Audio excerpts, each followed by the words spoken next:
The simmering discontent in the British countryside that could escalate into a significant national challenge is there. The source of this anger is the Chancellor Rachel Reeves' announcement of the 20% inheritance tax on farmland valued over £1 million, set to commence in April 2026.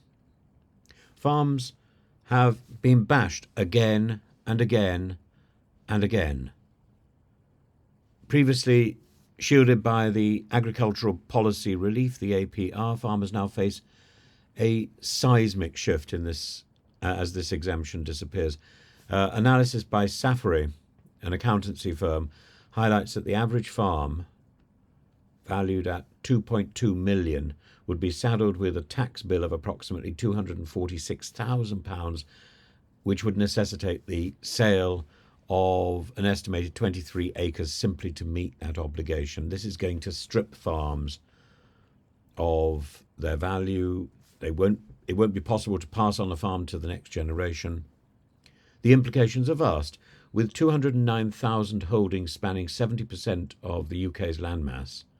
Up to 4.8 million acres of farmland are at risk of being sold, threatening both rural heritage and food production. And the government's justification that only 500 farms will be affected each year, and that 3/4 of smaller family farms remain exempt. It rings hollow to those grappling with these stark financial realities. Tensions have reached a boiling point. The National Farmers Union has orchestrated a mass lobby on November the 19th, where 1,800 members will petition Parliament to overturn these changes. Yet the collective sentiment doesn't end there. Rebel farmers are strategising potential blockades of UK ports and food distribution centres, with one farmer warning of nationwide disruptions. We will block every port in the UK if we have to. The government and supermarkets need to realise the control we have as farmers.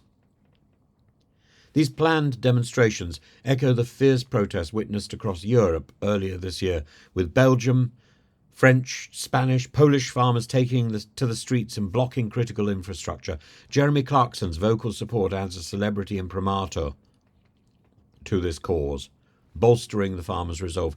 Yet there are divisions within the agricultural community. Not all support such drastic measures, with some like Clive Bailey of the Farming Forum advocating for more measured action, while warning that hardcore groups are eyeing far more militant approaches than even those I'm mentioning here.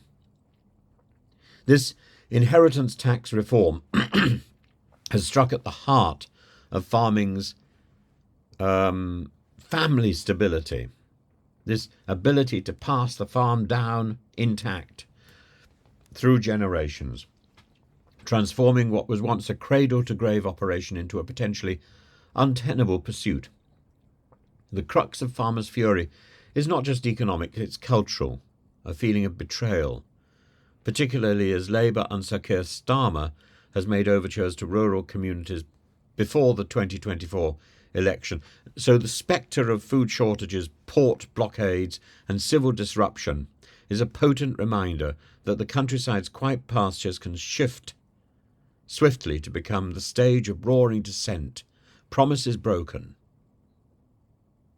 rage revealed.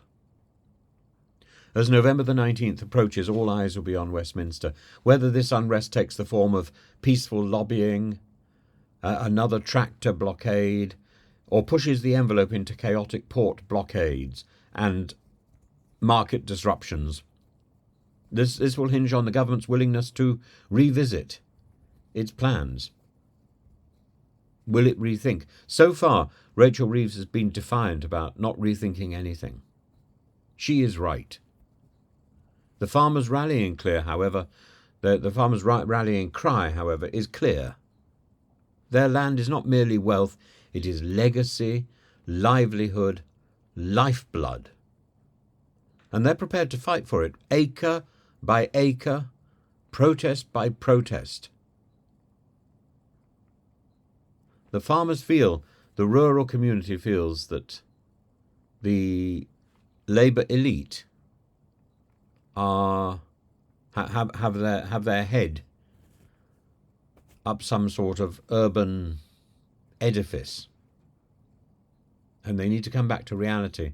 The reality is that Britain is a country which is dominated by countryside, and this is being torn to pieces by Rachel Reeves' thoughtless budget.